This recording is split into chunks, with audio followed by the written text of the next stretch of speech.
I'm the Juggernaut, bitch! We are the future, Charles, not them. I'm kidding. We're the X-Men, dated metaphor for racism in the 60s. What's a Magneto? A very powerful mutant.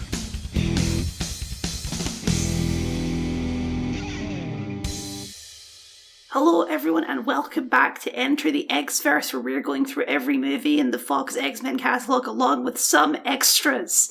I am Kyle. I am joined, as always, of course, by my good friend Nathan. Say hello. Hello everyone, it's me Nathan, back again for my favourite franchise. My favourite franchise, X-Men. That's what we're doing. That's what we're doing, the X-Verse, that's what this is, right?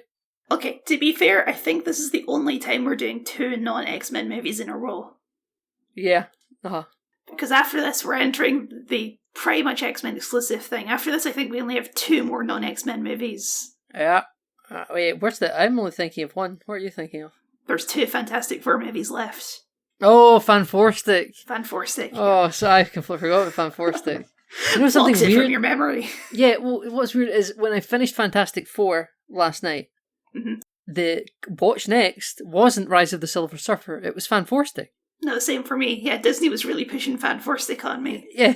What? No, I want to watch Rise of the Silver Surfer. Hacks. Yeah, in case it wasn't clear yet, we're doing Fantastic Four this week. The original 2005 version, or original in quotation marks, I guess.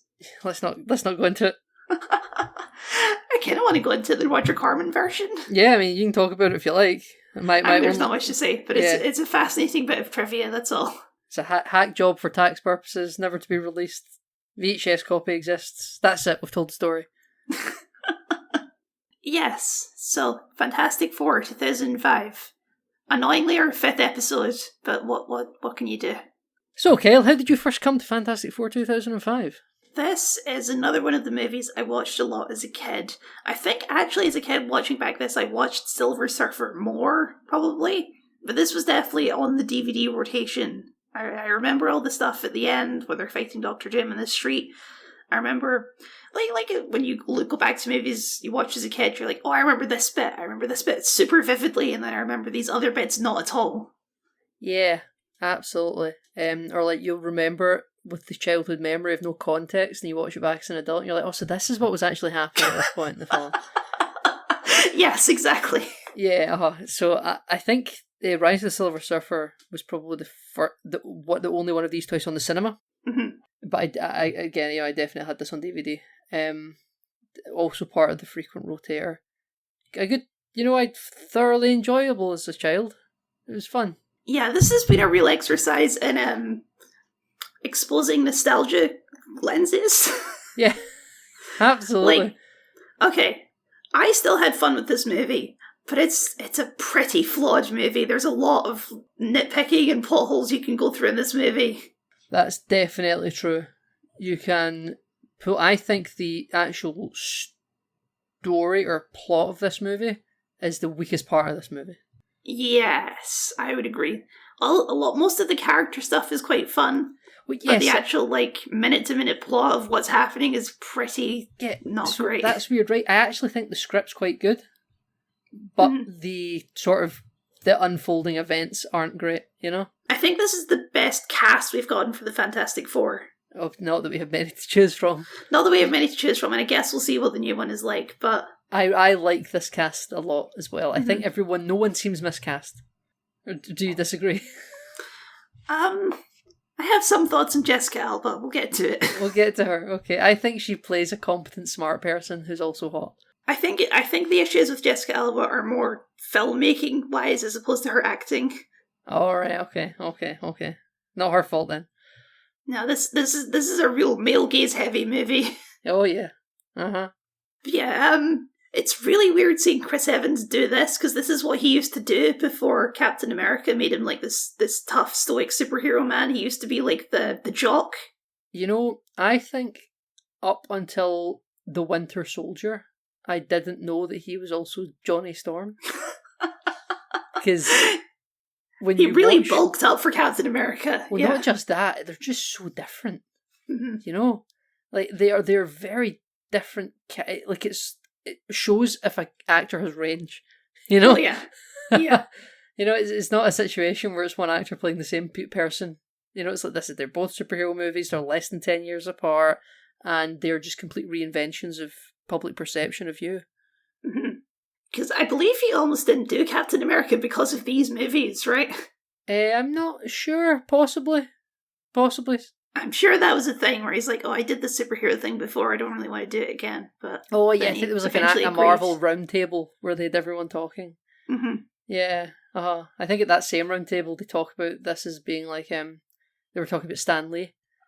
And they were like, when's the first time you met Stan? You know, and they're all going back to their first movies in the MCU. And then like Kevin Feige and Chris Evans were like, oh, no, we actually met him earlier than the MCU, you know? Yeah, speaking of Stan Lee, we forgot to mention he's not in Elektra. He's not an Elektra. At least not that I saw. I actually didn't notice it either. When it wasn't until watching this, I was like, wait, where was he last week? Yeah. I guess he noped out of being an Elektra. I'm smart. Normally, if he doesn't agree to show up, they stick him on a newspaper or something at least, but I didn't catch any glimpse of him. Rare Marvel movie without Stan Lee. Indeed, it almost feels fake without him, you know? Yeah. Yeah, absolutely. You would have thought for people who cared so much, they would have put him in. But Yeah. fear not, so he we're returned returned this to form. Yeah. Jimmy the mailman, or was that the doorman? Jimmy's the doorman. I think he's Willie. Willie, yeah. Lots of A's. I believe he's playing famous Marvel mailman Willie Lumpkin. Yeah, he is. Because apparently Marvel has a famous mailman. Yeah, no, I can believe that's who he's playing. I think that in the comic books actually looks a bit like Stanley. Mm-hmm. He's Stanley's self-insert. He is Stanley's self-insert, yeah. Probably never wrote the character in his life, but yeah. I mean, no, Stanley came up. Stanley is original Fantastic Four. This is one of his, actual, him and Jack Kirby made these characters. Yeah, no, yeah, that's true. That's very true. Did he write the mailman, though? I don't know when the mailman was introduced. I assume the mailman is a pivotal character. He's been in it since chapter 1. He's in issue 1, yeah. Fair enough, that's true. So, this film really, really flies, doesn't it? It really does. It's... In the first 5 minutes, we're in space. Yeah. So we open with a lot of foreshadowing. You know, a big metal statue outside the Von Doom building. Same old rage, you're always stretching. No narration, Kyle. No Patrick Stewart monologue. We're just Fantastic Four. There's the logo. Boom, we're in. Right. The level of technology in this universe is very unclear. Yeah, it is the not too distant future. Yeah, because they go to Von Doom's office. Everyone's favourite businessman, Victor Von Doom. Yeah, everyone's favourite businessman, Victor Von Doom. I was going to make fun of him for sitting in the darkness, but I was like, he's watching a presentation with holograms. It's, I'm more inclined to make fun of him for the giant metal-studded V behind him, and also the fact that the desk is a big V, and his building has a big V on it. I mean, it's he commits to a theme. It's the logo, you got it. Yeah. It's corporate and corporate soft power, project presence in every room. It's the letter close to X, so everyone knows billionaires love those one-letter brands. Enter the V-verse, Kyle. Is that what we're doing now? Enter the V-verse. Enter the V-verse. Yeah, that's what this and Rise of the Silver Surfer. That's what they are. Enter the V-verse sub-franchise. See, I can't remember the actor's name right now, but I think he's pretty good as Doctor Doom.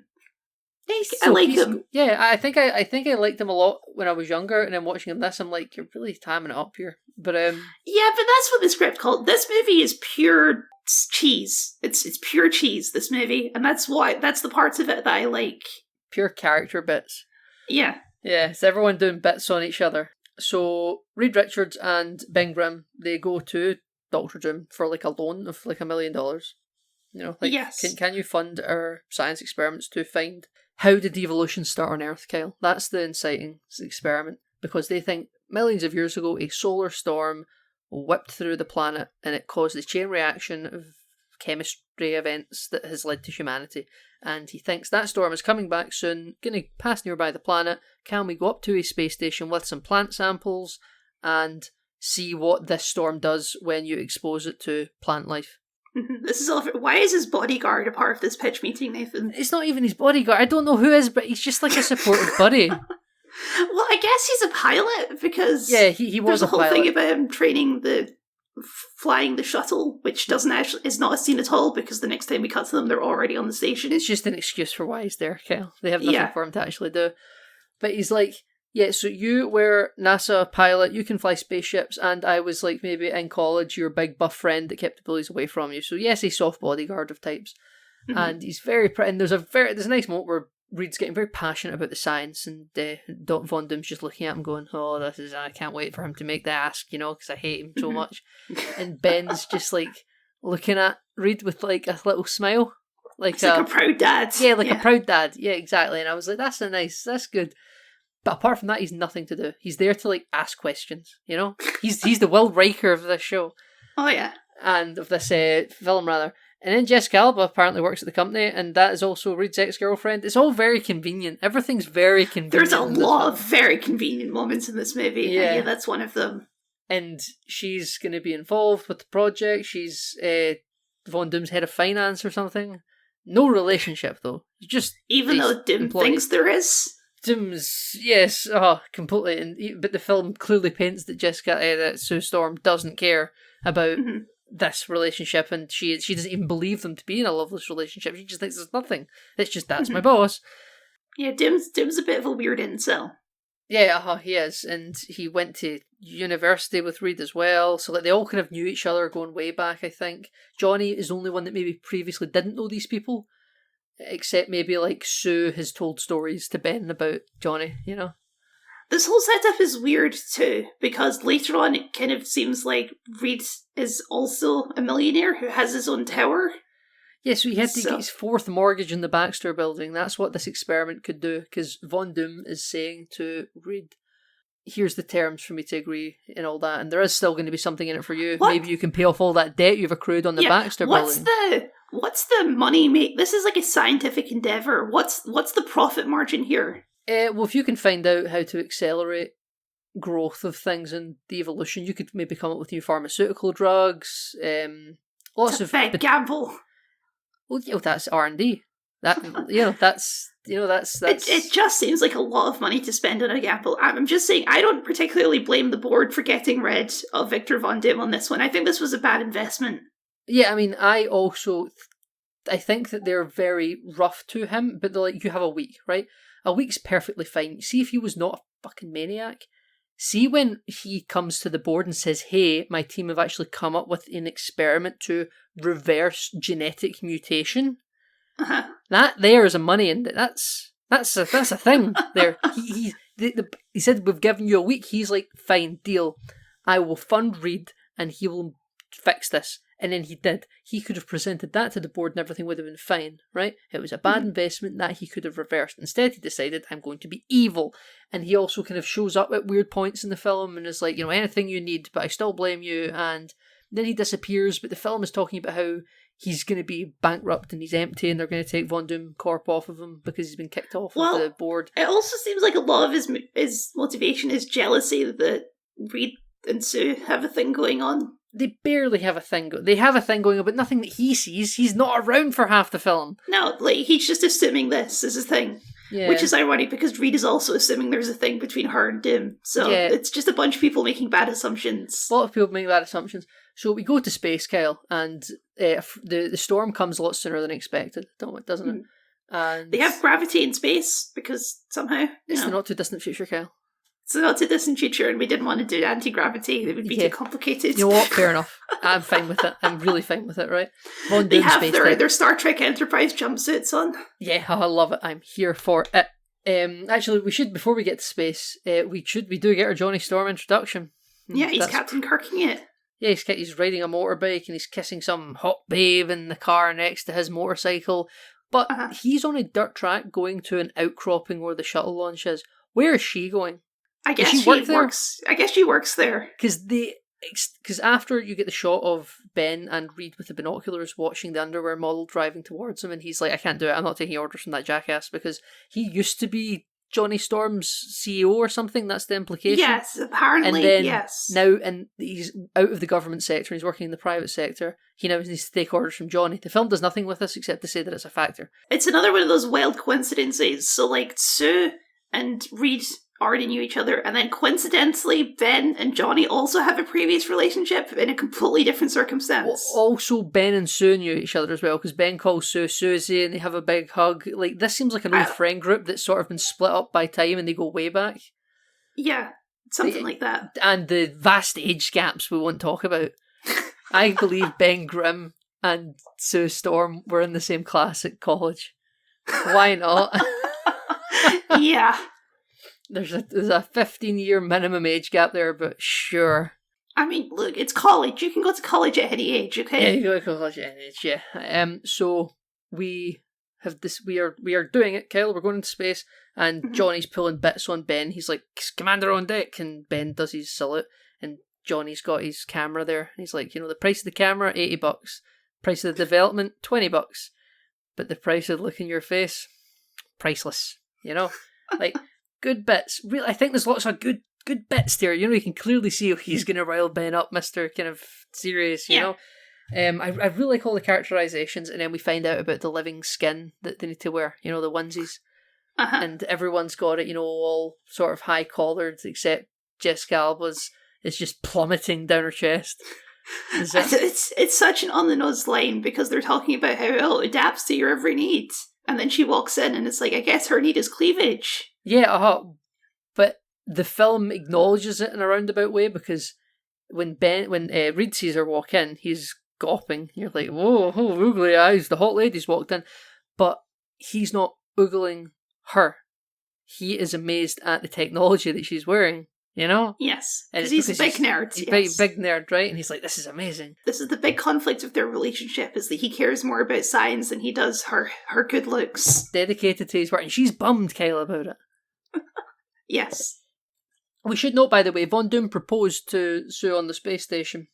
Yes, it's very awkward. He proposes it. He says, think of it as a promotion. Think of it as a promotion. It's awful. And he takes down the shielding to do this. Well, he wants to make a big spectacle of it, because he's giving her the world, you see. Yeah, no, I understand. That's all well and jolly.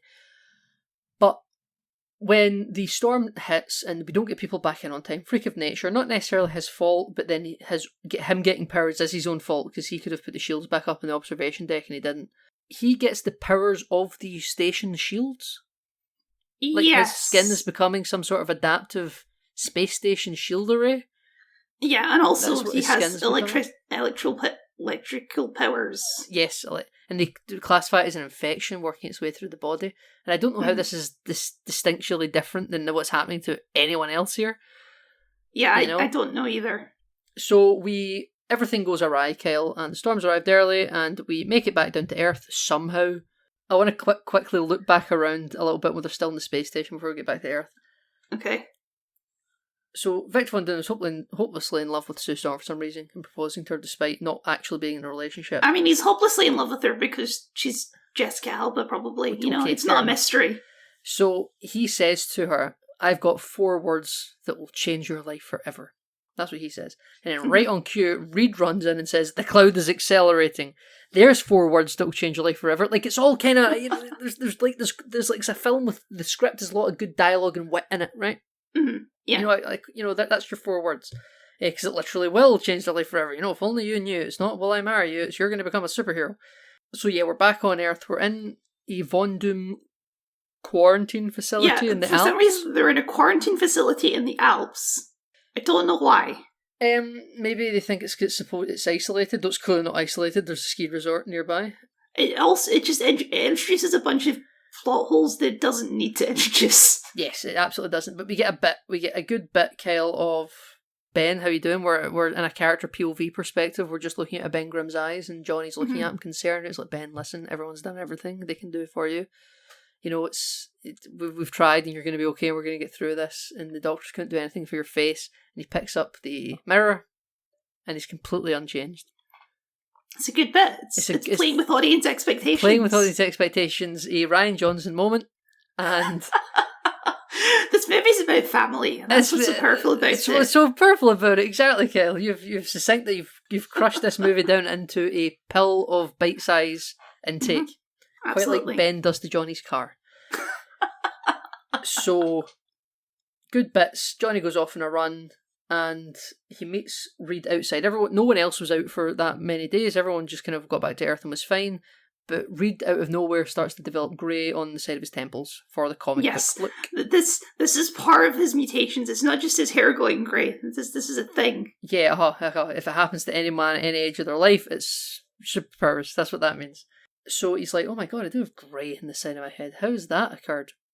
There's a kind of subplot in the movie where Ben and Reed are talking about how Reed needs to get hold of himself and how he can still have something with Susie, and Reed's like, I can never have what you have with Debs, you and Debbie are great. So that kind of is left to sort of rest on the film for a little while, and we go to Johnny, who wants to go skiing. We're in a ski resort. And the nurse, who is very clearly an somehow actor. He has full snowboarding equipment with him. I don't know where he got that. Absolutely. And the nurse is like, you're not going anywhere. This is a quarantine facility. Of course you're not going anywhere. And when he puts a temperature thermometer in his mouth, and she's like, you're hot. And he says, well, thank you, so are you. Lots of kind of... His internal temperature raises to over 200 degrees Celsius, and she's like, he is hot though, so... Yeah, I know, yeah. You're fine. Of course, this is not going to be an issue. And he's like, yeah, I'm just going to go skiing anyway. That's fine, going to be outside. And you're coming with me, yeah. You're going to come with me. And she does. She is like, okay, I'll go with you. As I said in my notes, this woman is too horny to live. Yeah, well, despite this being a medical quarantine facility, there's no security of them breaking quarantine, and also they have a helicopter pilot that's all too happy to take them skiing. They have all the ski stuff on standby. It's optional quarantine. Optional quarantine. When they're because skiing clearly down the hill, Von Doom isn't there. Yeah, right? Because they're skiing down the hill, Kyle, and having a great time. Mm-hmm. And the nurse is like, you're on she's fire. She's skiing and he's snowboarding because he's a badass. Oh yeah, he's a cool baddie. He's a snowboarder. I was him as a child. This was me. I wanted to do because this. having one board on your foot is much cooler than having two boards on your feet. No, because you're holding pussy sticks, Kyle. You don't need sticks. You don't stabilize. You're cool. You're using a board. So we are going down the hill, and Johnny catches fire, and she's like, "You're on fire." He says, "Thanks." She's like, "No, literally." He then explodes into flames and crashes to create a hot tub in the snow. And his only response is, "Do you care to join me?" She shrugs and seems to accept this offer. And this is the last time we see this woman, so I assume she died of hypothermia. I presume that she died of melting. This water would have been at some sort of superheating boiling point. She just died. She touched that water and just singed. And then Johnny was like, well, we're on this mountain, no one's ever going to find out. Just let me shove this snow over her and we'll be off. And we'll be off. I'll take her jacket and I'll run it with it like a kilt back to HQ. It should be pointed out we're only about 15 minutes into the movie. Oh yeah, nothing. Everything that we've described happens in less than half an hour. Yeah, this movie's only an hour and 45 so long. Fast. Yeah. So we're Ben, Reed, and Sue are having dinner, and when Reed and Ben see each other again, Reed's like, "How you feeling?" And Ben says he's feeling solid.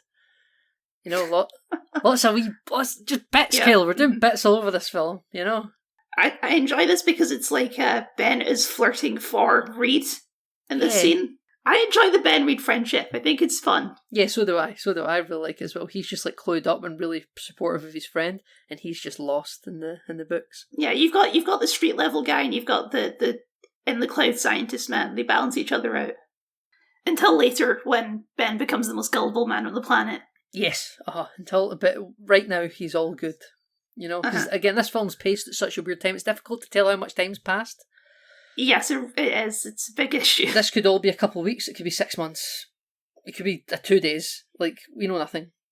Ben says, I'm gonna go call it a night. You guys sit and chill, you guys can start having a one-on-one. And this is where they start talking about the relationship and how it never worked between the two of them. And she's like, all you can say is you're happy for me and Victor. There is no me and Victor. Though she never actually says that, buries the lead for a while. That's where she goes invisible, and then she freaks out. She drops the wine bottle, then Mr. Fantastic stretches to catch it, doesn't he, Kel? He does. And look, it looks bad because the stretching effects always look bad. They've never looked good. I don't know if it's possible to make them look good. So here's the thing. No pun intended. I don't think that it looks awful. I think it looks a little bit Uncanny Valley. And I think that as you say, that might be something that's just because they can never make it look good. But I actually, it's got all the little spots and marks and blemishes on the flesh as it stretches, and you see little hairs in his arms. I think it probably looks good. Like, it looks perfect. Like, if they were to do that again today, it would look just as good as it did then. And I think it just looks serviceable. It's stretchy arms to look a bit silly. Miss Marvel has it on telly, and I think it probably looks about the same as it did in 2005. Miss Marvel doesn't have it on the telly. She has the... Big hands. Does she not have her big hands? No, remember they changed her powers, so she has they're like magic crystal. light powers. She's like hard like crystal shards. But she does make the big crystal fist. You're right. I'm thinking the Avengers video game where she has it. Yes. We're talking about them getting the powers. So next is Ben Grimm turns into a rock man in the bathroom. No, in his bedroom. He's like in the mirror. He's like it's an ensuite, I think. No, yeah, so the ensuite, but then he like runs into under the covers of his bed and he's tossing and turning in a hot sweat. Right, and they get to his bedroom because they're like stuff's happening. We need to get Ben because Johnny walks in naked with flames on his hands. Reed decides he is going to use his powers to allow him to slide his arm under the door to unlock it. Why would he decide that's the thing that his powers allow him to do? I don't know. I don't know. He just gets the vibe that maybe he can do that. Yeah, he assumes that's the thing he can maybe do, and that's fine. Not a lot of privacy in these bedrooms because he's got that big glass window right in front of it. No, that's a good point. Yeah, I guess they're supposed to be hospital rooms. So. Yes, that's true. That's very fair. Hospital rooms with a private ensuite. Yes, yeah. It's a weird halfway set situation. You know what I remind? You never played Hitman. In Hitman, one of the new ones, there's like a magic special hospital in the mountains in Japan, and it's like half fancy hotel, half super advanced hospital, and that's what this is. It's like this weird hospital hotel of these things that don't actually exist. Interesting. Very interesting. Well, in this time, when Ben has transformed, he decides that he's just going to run back to America. You know what? I didn't even think about this because I forgot they were in the Alps. But yeah, he does run all the way back to America from the Alps. There's like a shot of him, like a shadow of him, like getting off a freight train. Is there? Yeah, it's like a big shadow of him. It's like a freight train door slides open, and the big wooden, the doors, and it's like a big shadow of him jumping out, and you don't actually see him. It's just all. He would have to cross the Atlantic Ocean. Is it possible that he went, like he got in a cargo ship, and then that thing got put onto a freight train? Maybe this journey would have taken days at least. How did Venom get to the US in 6 months, Kyle? There's that. There's that 6 month time gap in the Venom movie, so there must be time travel in this film, clearly. Right, okay. So he gets to the US, and they've been in quarantine this whole time, and his wife, presumably Debs, she hasn't been worried or concerned. She hasn't called. She hasn't come to see them. She doesn't know anything about this. She's just she has like a welcome home banner over the top of their house. Yeah, but doesn't expect them to be home anytime soon. That's a great point. She's surprised that he's back even though she has a welcome home banner up. Yep. Big giant welcome home banner above the window, and it's like, oh, you're home? Where are you? You're outside.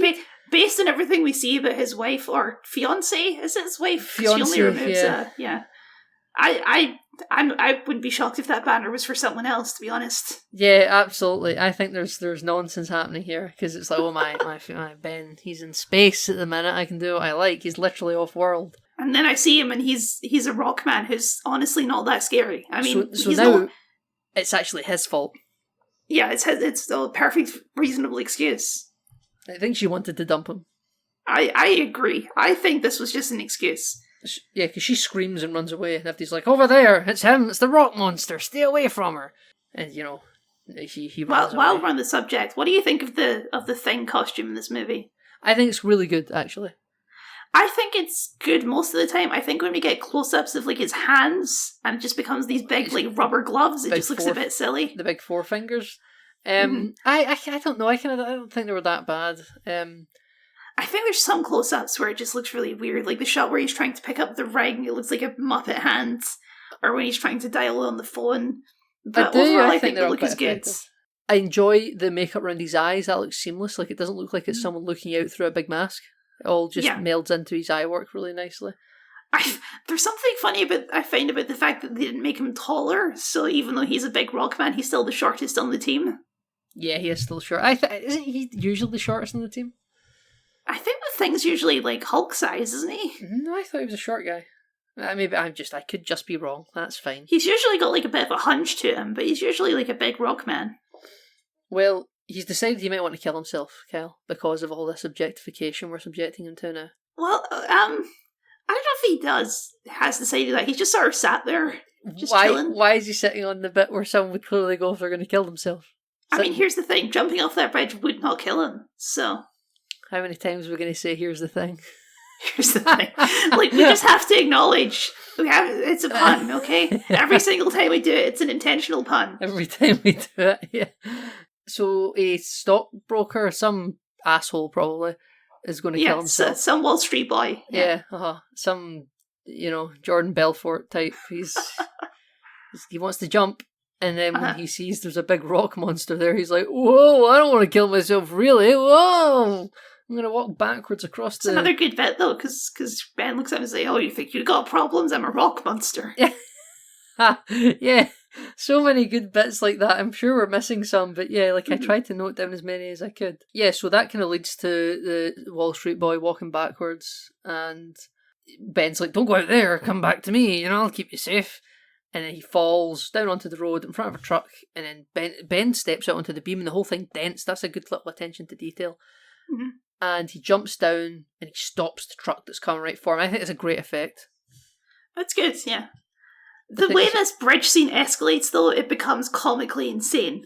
I really like this bridge scene. Well, first of all, there's the most convenient thing of all, which is all the rest of the main cast just happened to be on this bridge. Did they know Ben was there? How did they know Ben was there? They were on a cab, I think, going across town, and that's like it's a central traffic zone. If you're heading somewhere, maybe they weren't looking for him. Well, they were looking for him, but they weren't intending to stop on the bridge. Do you know how big New York City is? It's extremely convenient that they just happened to be in exactly the same place he was. Yeah, well, yes, right. But I can imagine that somewhere where traffic is throttled and bottlenecked, the chances are higher there. Also, somehow, this also bothered me. So Ben causes like a 50-car pileup, and then somehow there's a police line there in front of all the cars behind the traffic jam. Did the police just happen to be in queue? But how did they get through the 3-car pileup? They drove up the other direction. That doesn't make any sense. How would they get around the car crash? Well, because the car crash did they ramp over it like Lightning McQueen? No. Right, so the car crash is only going in one direction, right? Because the lanes you can't access the other direction lane on that bridge, right? Yes. So when the traffic that was in front of the car crash has gotten off the bridge, no traffic's coming behind them anymore, and that allows the police to come up that way and maybe... But they would still have to get around the car crash. Just the fire truck, I think, right? No, all of them. No, because remember there's a police lane in front of the car crash that they have to sneak past. That's why Jessica Alba has to take all her clothes off. Well, when they drive up the empty part of the traffic, they then walk round the thing, essentially, and then get to the line of smashed cars and create a police line. But there's police cars in front of them as well. They drive round as well. Nathan, that doesn't make any sense, and you know it. I'm making it work. I'm making it work. Nathan, this is just an excuse for Jessica Alba to take her clothes off, goddammit. I'm making it work, Kyle. Uh-huh. Yeah, so Jessica Alba needs to go invisible. And why does she need to go invisible? She doesn't. Yeah, she just doesn't. Because Johnny and Reed just walk right past the line. Yeah. Yeah, no, you're right. So we have lots of, fire trucks sliding off the bridge. Everyone's going to die. The fire station dog's going to die, the Dalmatian. The Thing is holding the fire truck with his arms, and he's digging into the asphalt or whatever it is in the ground. And it's quite good. I believe that there's a lot of weight to it. And this is part of the crazy escalation, is this fire truck comes along, it crashes, and then it swings, and it takes out like 16 beams of this truck, and then it starts dangling off the edge, and then the ladder starts dangling off the edge of the truck. And there's a firefighter on the ladder. Yeah, it's just a ridiculous escalation. Oh, I'm fine with it. I love it. And then apparently one part of this crash was like a truck carrying purely propane tanks. Yep. Little gas tank, yeah. So Mr. Fantastic, this is his moment. He gets to stretch off the bridge and save before he falls into the water below. Don't know what he's propping himself up against, because it's clearly his entire torso that's come down. It's not just his arms. But yeah, so I guess he wrapped his legs around something. It's fine. Wrapped his legs. He's really mastering these powers fast, Yeah, all of them are, to be fair. All of them are. So Ben's strong. That's the power done there, And Sue doesn't. That's why we see her in her underwear. The invisible wears off. Well, then she also uses his force field to contain the big fire explosion. Yes, she does. That's true. That's very true. We've saved the day and everyone's clapping. And there's an extra that stands next to Debs that shows up that I feel is just looking at me through the television screen the whole time when everyone's clapping. She came to this bridge where her husband has just been declared a hero to break up with him. What a bitch. Debs is a real bitch. Fuck Debs. Right? And I know it's not appropriate to say that, but this character, my goodness, what a cow. Yeah, it's totally appropriate to say that, Kel. People can be a bitch. People can be a kid. Yeah. People can be bad. You can stand by that. She's a bad person. Not the actor, but the character she's portraying, a bad person. Like, she had to come through, like, a pile of traffic and other cars just to come out and see her husband being a hero, just to break his heart. She's the ultimate villain of this movie as far as I'm concerned. Absolutely. Absolutely. Men's rights, am I right, Kel? So, the press don't care about what happened in space, Kyle, because the press are here for the Fantastic Four, right? They've got a name. And they don't care about what happened in space that led to them being mutants. They just want the headline of what happened on our New York bridge. You know, they just want... Larry King has cancelled his interview with Dr. Von Doom to, I assume, take on the Fantastic Four. To just maybe cover it with rolling news coverage? He didn't want to do a sit-down? But Larry King's an interviewer. It's literally his whole thing. He was just a radio DJ for a long time. He does interviews as well, but he could also just cover stuff. I thought the Larry King show was an interview show. If it was Larry King's show, then I guess that was the interview show. But he was just like a radio DJ for a long time, you know? It wasn't always I'm saying this because Doom's little snivelly little assistant guy, he's like, Larry King cancelled your interview because there's a more important story going on. I've got a note on that lackey. He's a real creep. He speaks so softly, but it's not comforting. It's like unsettling. But yeah, the media just wants to know what happened on the bridge. You know, I don't care about how you get your powers. Which is just a fine indictment of the media. You know, which I thought the media would have covered this. See if something happened to Elon Musk scientists or William Shatner on the Amazon rocket going to the edge of space. It would be covered. You know, like people would know. Yeah. I think if a real superhero existed, the first question everyone would ask would be, how did you get your superpowers? Yeah, no, I don't care about how you became a rock. What happened on the bridge? Tell me about how you saved that one guy, that one Wall Street guy, and caused this 50 car pile up in the process. Yeah, right. So we get back to the Baxter Building. Now they're beloved celebrities, and Ben's got his big trench coat on, his hat and all that, and Johnny's loving this. Johnny's having a great time. He's all done up, you know. I'm pretty sure he stole those clothes, by the way. Probably, yeah. Because we see a shot of he's like a men's clothing store that sells plus sizes.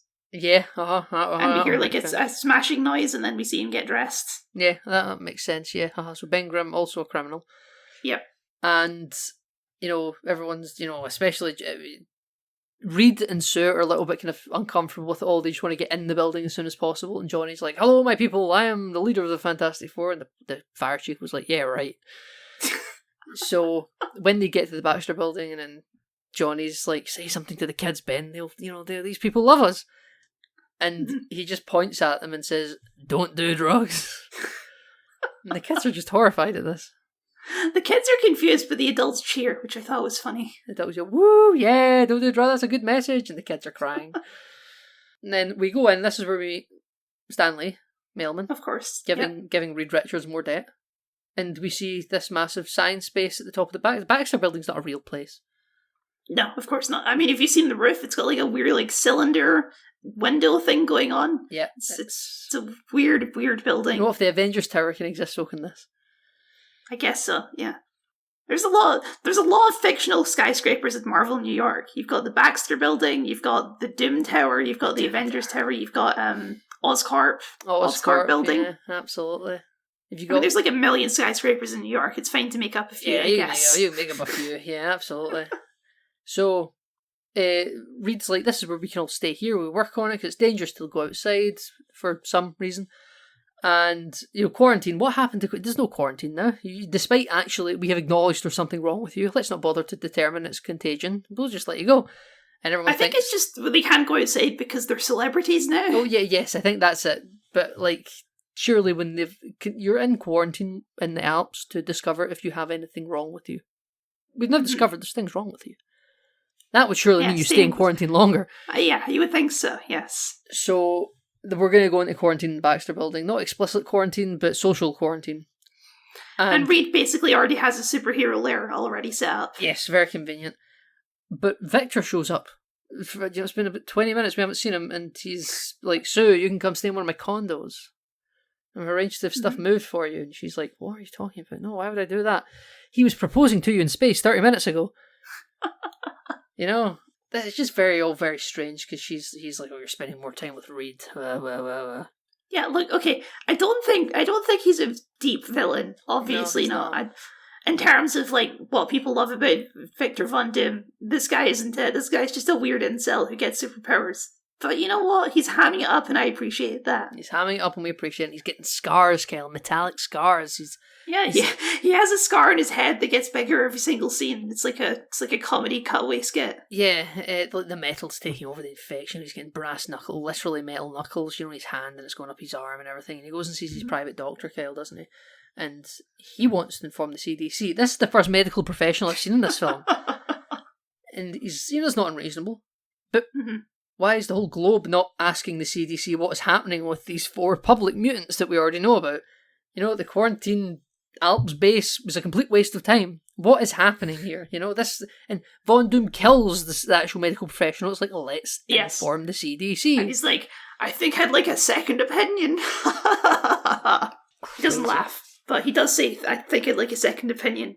Crazy. He should have laughed. It would have been just as consistent. But yeah, we come back to who's funding all this, because Victor said he'll give Reed whatever he needs, but Victor's not got any money. Victor's on the way out financially. What is happening here? I assume Victor is independently wealthy still, right? With getting kicked out of the business, he's invested a lot of money. It's his company that he founded, and his name is on the building, so I assume he has some back end on that. Yeah, I just assumed everything was all the assets being liquidated, and he was going to lose everything, you know, including the building, because he need to pay off all the debts because of how much he's invested. Maybe he comes from a rich family in Latveria, because he is from Latveria. Yes, Latveria mentioned a couple of times, which I've never noticed before. This is an example of when you go back to a film where you watched it younger with no context, and you watch it now as an adult, and you're like, that's what that was. I don't know where the hell I got the metal mask from when I was younger. He got an ominous metal death mask for, and I noted this down, humanitarian contributions. Yep. What appropriate trophy for humanitarian contributions? Have a horrifying villain mask. This'll be some Soviet era thing. This'll be some enough. You know, iron curtain kind of deal. It all makes sense, right? All makes sense. Fine, sure. He has a traditional green Latvian outfit, maybe. Don't know where he gets that from. Presuming. Yeah, he has wizard robes. Yeah. Everyone's kind of working around the clock to make everything okay. Johnny just wants to be loved and be a celebrity, doesn't he? He does. Well, they have a little, like, testing out their powers montage, which I enjoy, because I love seeing superheroes use their powers in, like, really boring suburban ways. I find that funny. Yes, so do I. Like, Johnny uses his powers to heal popcorn. Reed uses his stretchy powers to grab toilet paper while still in the toilet. Yep. I love... There's just other things that aren't superhero related at all. Like Johnny putting cream on Ben's hand and then tickling him with a feather on the nose. And of course, for some reason, we have to have a scene where Sue Storm has to take all her clothes off again. I can't imagine why we would have another scene like that. The quick shot of Reed walking in on her in the shower, and then she's like, "Hey, Reed!" and she turns invisible. There's that, and then there's another scene where she's being stalked by a bunch of paparazzis, and she turns a corner and takes all her clothes off. Yep. Mm-hmm. Even though they're in quarantine and not supposed to be going outside, and then the next scene she's like, "We can't go outside, Johnny," even though in the last scene I was outside at a newspaper stand. Also during this, they're like, well, it's when we're on the bridge and Debs dumps Ben, Reed picks up the wedding ring that Ben himself can't pick up and gives it to him. But he's like, I swear I'll fix this. This was really the inciting sin of we need to fix this for us, is really we need to fix it for Ben primarily, right? Yeah. And they're doing tests on Ben in the Baxter building, and they notice that like just all of his innards is actually turned to stone. We don't know how his heart works. It's made of rock, you know? Like this is all pretty crazy. And Ben's sitting there and he's like, "How bad is it? You know, I used to smoke." These good bits. I can't mention the bits enough, and I will continue to mention them. I like all these bits. But yeah, so Latveria is mentioned a couple of times. After the CDC doctor killing, Von Doom goes to the head of the bank, and it's like there's like a leak or something over the bankman's car, so he can't open the door without getting wet. So he's like, "Oh, jeez." I don't know if Doom set that up or if that was just a coincidence. Yeah, because if he didn't set that up, he's missed him. He's completely missed him. Is that I think that's the chairman of the board. Is that guy? It's chairman of the board, and he's like, "Hey, Victor, what about these lights, huh?" You know, it's like no hard feelings about that time I kicked you off the board. You know, it's just business. Yeah, and he's like, maybe it's time to go back to the old country. And I remember that, but I remember thinking of like a Godfather sense when I was like 5. I don't know the old country was. I thought it was just some nonsense. I thought it was like a fairy tale. I mean, Latveria is made up. Yes, in this specific instance, yes. But like they talk about they're usually in gangster movies talking about Italy or something. Yeah. So yeah, there's a pretty gruesome kill of beams of lightning being shot through this chip. It's very gruesome. You see like the light reflecting. The raggedy hole. Yeah. Yeah, it's pretty intense. But Johnny is now at home, too amped up about sitting in. He's used his fire powers to make popcorn while he's watching TV. Like, very clever, right? And he sees Motorbike Festival on the TV, and he wants to go there. I don't know why they would let him, but like, good for ratings. He's a superhero, right? And he breaks out and he goes there, and he's like, "Hey, that's a pretty lame trick. We've seen that before." So he decides, "Okay, I'm going to catch fire," and he's okay, and everything's great. And he takes off his burning motorcycle outfit to reveal the Fantastic Four outfit with the logo on it this time. Did he make the fours out of the same material and give them the same mutations, Nathan? He must have, right? Because Sue, they all see it on the TV, and no one's entertained by it. And then Sue's like, "Where did he get the logo from?" And Reed's wearing his outfit under his lab coat, and he sort of covers the four on his. So Reed made these. No, I had a question about this. Either Reed made these for some reason. He decided to, even though he's not on board with the whole superhero thing, he decided to give them all a superhero logo. Or Johnny did it, and somehow Reed didn't notice that it was on his uniform when he put it on this morning. Oh, no. I think it's very clear in that shot that he's covering up the logo on his coat to hide the fact that he's also wearing the logo. He agrees with these logos. I think that is very clear what's happening there.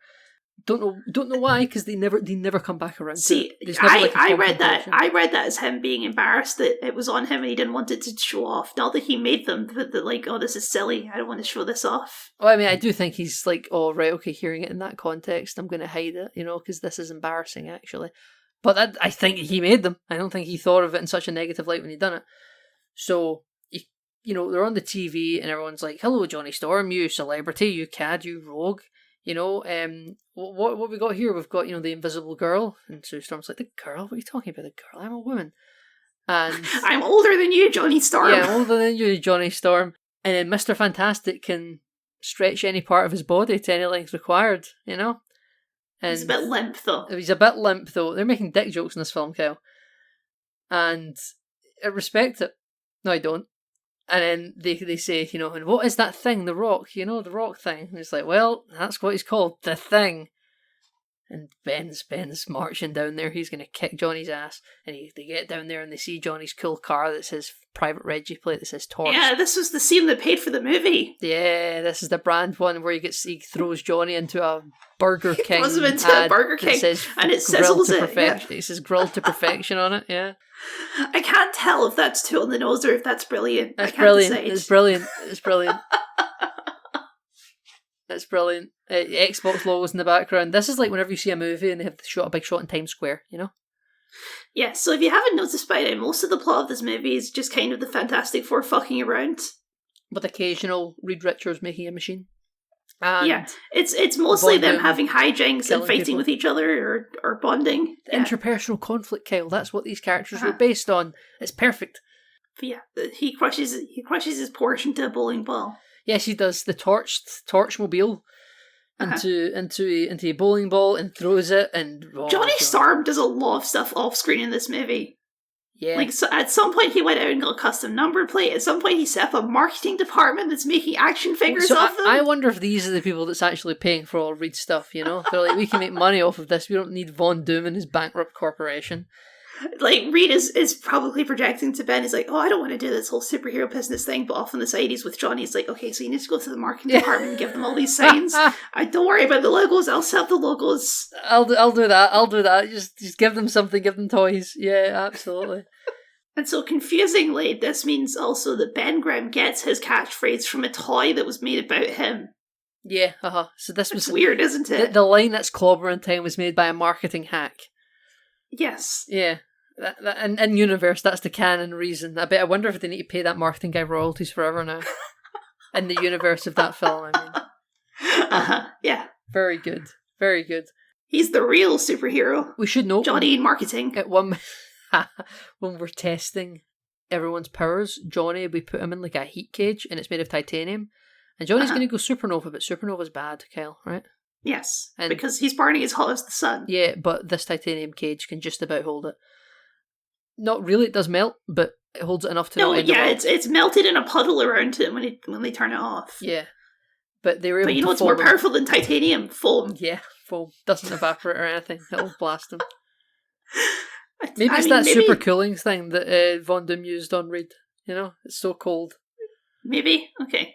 Sure. So cold. It looks just like fire extinguisher foam to me. Oh yes, that's a prop. It's a prop, Kyle. It's a prop. Yeah, they say that he will ignite the Earth's atmosphere if he goes supernova. Yeah, so don't do that. Absolutely don't do that. But Sue and Reed take a walk because Sue says that Reed just needs a break because he's fallen asleep in the office and he's getting brain rot. You know, he needs to get out. Mhm. And this is where, at this point, Ben goes to a bar and he's hating life. Nothing's working for him. But he meets a nice lady, a nice blind lady, and she's kind of accepts him and everything. And the bartender this is his local bartender, and he's like, "This is Ben Grimm. He's an American hero. Show some respect." But Ben can't sit in a bloody bar stool without it breaking under him. He can't have a whiskey without him shattering the glass. He's not having a good time, and he just leaves. He goes to a cafe by himself. And this is happening all whilst Johnny's out being marketing man, and Reed and Sue are out having their romantic walk. And Von Doom goes to him and says, everything's bad, and look, Reed and Sue are out messing around. It's a weird location for this scene because Doom is like, oh, you can't go outside anymore. While outside in a bar where he's having perfectly normal service from this diner. Yep. And also, she's giving him pancakes and a milkshake. This reminded me of the diner that they catch the Riddler in the Batman. Just don't know why. Just reminded me of that place. It's an American diner. The green lighting. There are a dime a dozen around here. Dime a dozen around there. Okay, I'll take your word. So Reed and Sue are bonding, and whatever, love relationship kind of things coming to the fore about how they really feel about each other. And Reed says she wants him to take control, to take charge of the relationship, to show some passion. Yeah, and Reed says, "I thought you would have liked a stronger man," and he does like a cool Chad Sigma face. And there's an alternate version. So weird. There's an alternate version of this scene, if not the exact same scene, but where he does the Chad Sigma face. Mr. Fantastic shapeshift morphs into Wolverine. I have seen this. It's really disturbing. It's really disturbing. I think that's because the effect wasn't done. I think probably if they were going to actually go all into it, they would have spent more money on it. Because it just kind of didn't look finished. But the Mr. Fantastic it's a good thing they didn't, shape-shifting abilities is interesting. It wouldn't make sense, because it's like, why is he shape-shifting into Wolverine? Are the X-Men canon in this universe? Yes, they're canon in this universe, yeah. So we have decided for the surface purposes of this podcast. Of this non-canon alternate scene, it is. Yeah, absolutely. That's the conclusion I'm coming to here. So we now have a successful portrayal of Reed and Sue being time wasters, and a naive Ben Grimm that's fed up with them taking so long because he thinks all conspiracy. Even though Ben Grimm was the one who wanted them to get together in the first place and was actively pushing Reed to pursue that relationship.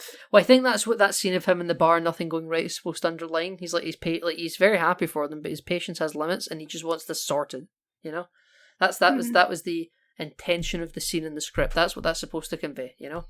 But also, it's where he meets a nice blind lady who he ends up dating later. Yes, so, I don't know. Yeah. Well, that's because he's ultimately wrong, but that's, the scene is supposed to try and convey that he's unhappy with life.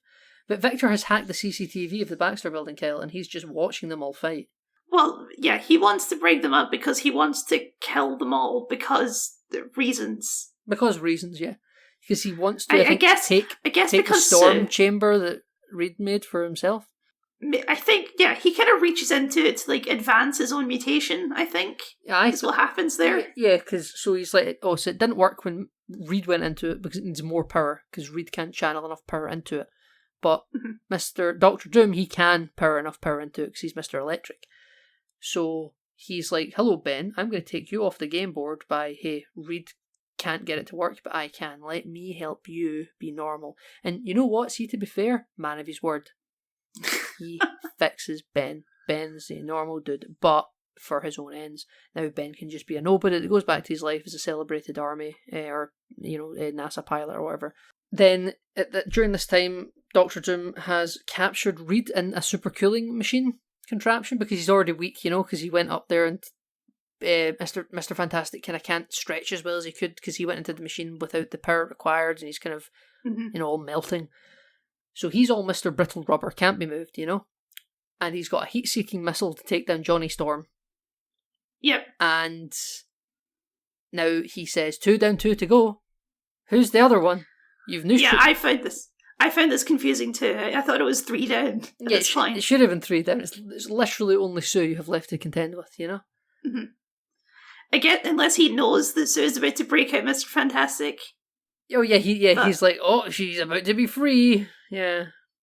Yeah, there's some wild teleporting that goes on here during the sequence. Runs across town from the Baxter building, down an elevator, then back up an elevator, and well, he can't take elevators, remember, because he's too heavy. Yeah, he can't, because, and also he needs to figure out how to work this machine. He's a pilot, he's not a scientist. How does he work this highly experimental machine? How does he work it from inside? I guess, he set on a timer. Reed was able to do that, Yeah, okay, fair enough. But, yeah, he's not a scientist, he's just a guy. Yeah, he's just a fella.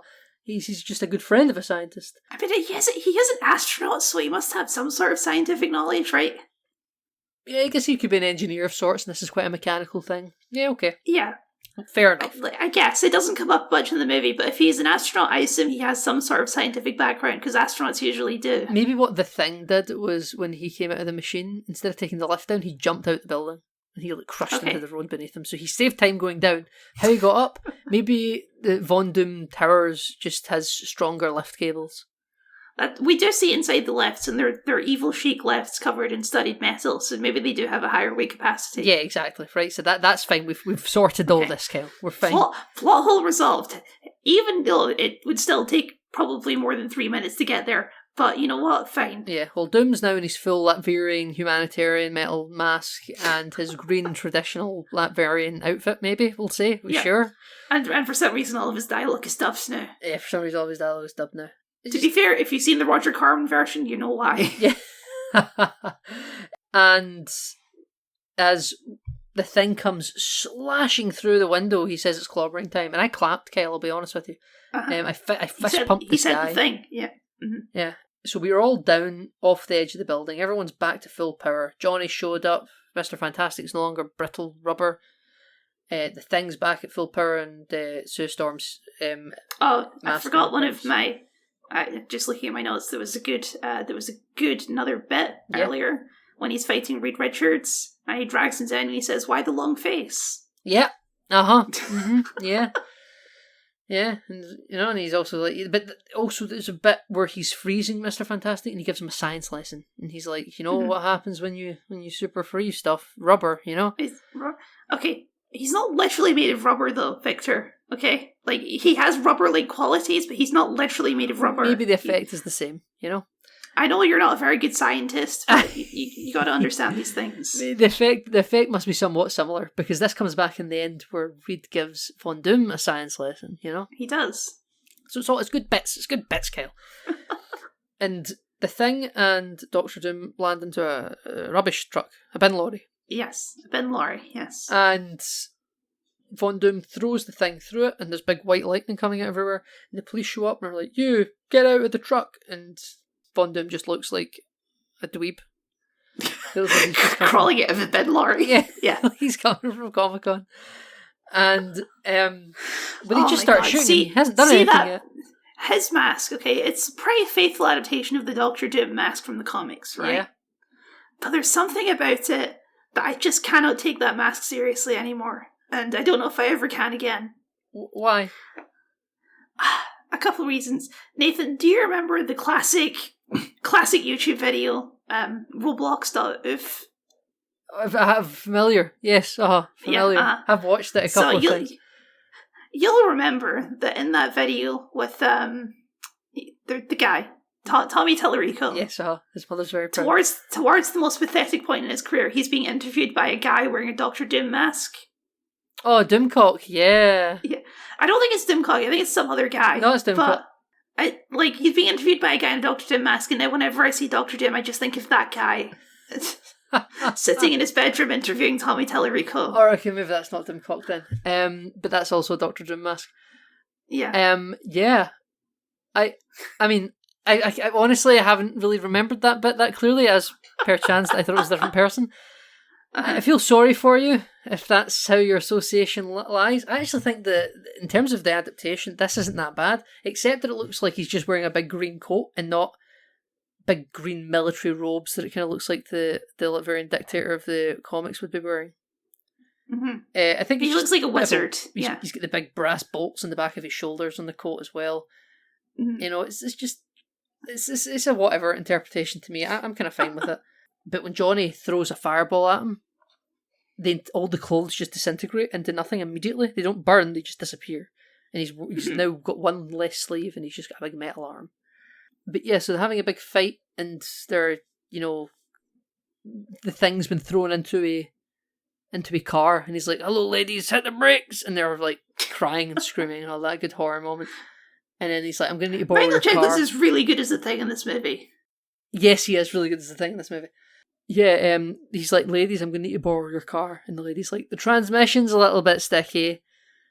And he's like, I don't care about that. I'm going to throw the thing. And indeed, the car. He's the thing. We're doing it. Oh, God, tally it up. Give us an end tally. Yeah, we're hitting buses, Kel. This all happens in like a city block corner, doesn't it? At an intersection. And it's quite a short fight, actually. This film's like an hour and 45 minutes, and the actual boss fight's over in less than like 5 minutes. Yeah, in the superhero movie, they only really have 2 superhero scenes. On the bridge and here. Yeah. So they're all full uniformed up. Even Ben's got the 4 logo on his underwear. Mm-hmm.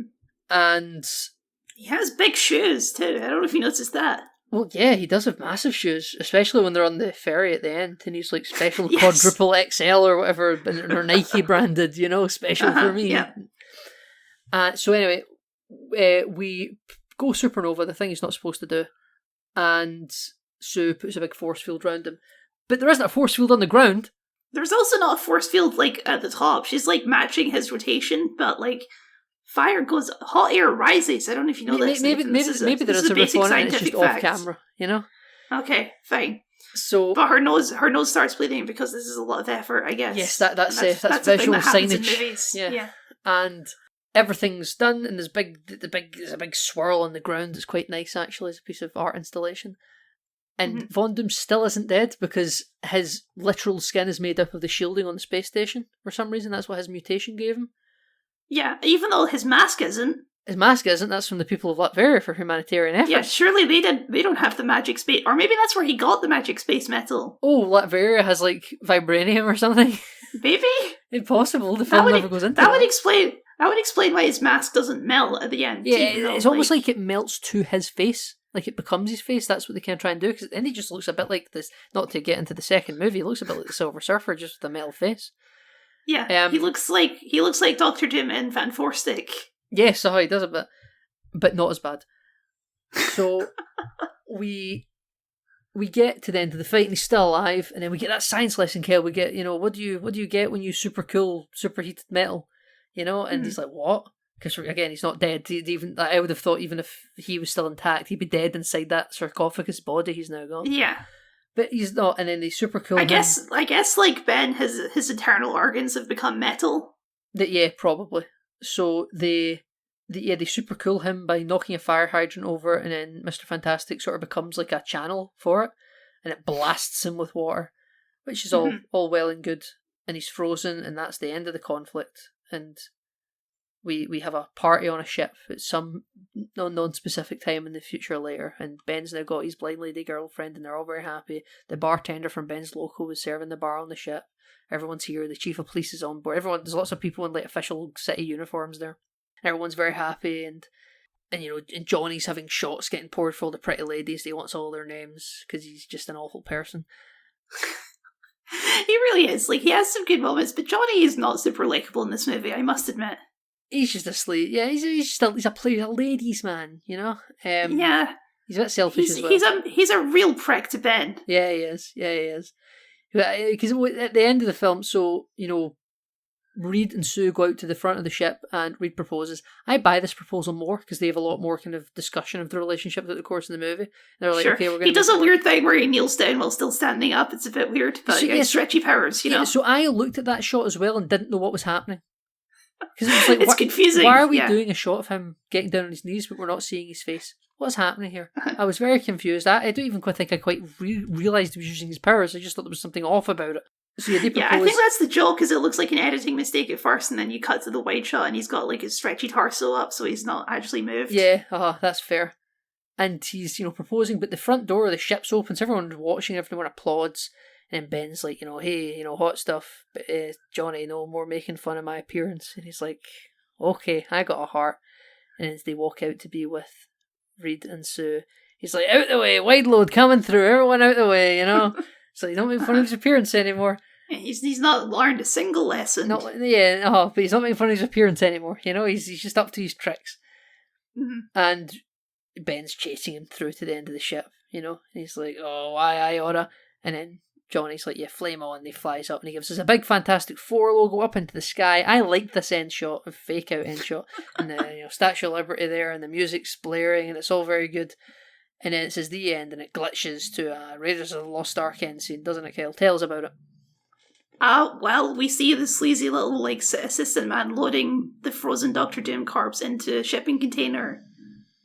But the electricity, it flickers, so a helicopter can fly past. They can't bear what I have to say about the Fantastic Four 2005 movie. It's the lackey. It's Doom's lackey. What if he became the real villain of the Silver Surfer? Now there would be he's like a doppelganger. He's like a copycat Doomer. He's a Doomer, Nathan. He's a contemporary internet person who thinks the world's going to end. Yeah, you're right. But yeah, this is weird. This is a weird scene, right? Like, I guess it's implying he's not really dead, but why is he in a shipping container? Because they're sending him back to his home country, and it's just, I think they think it's just like a sarcophagus that his body's trapped in. You would think they would put that sarcophagus inside a coffin of some description and ship him back like human remains would be shipped back. But he's a baddie, Kyle, and we want that Raiders of the Lost Ark end thing, where you pull out and see that it's not just a crate being stored in a warehouse, it's a crate being stored in a warehouse with lots of crates in it, Yeah, what's the legal fallout from this for the Fantastic Four? They murdered a man in the middle of the street. That's true. That's very true. That's a good point. Okay, I guess eventually the police would discover that he'd done a series of random murders, right? Or they would probably put that together. Yeah.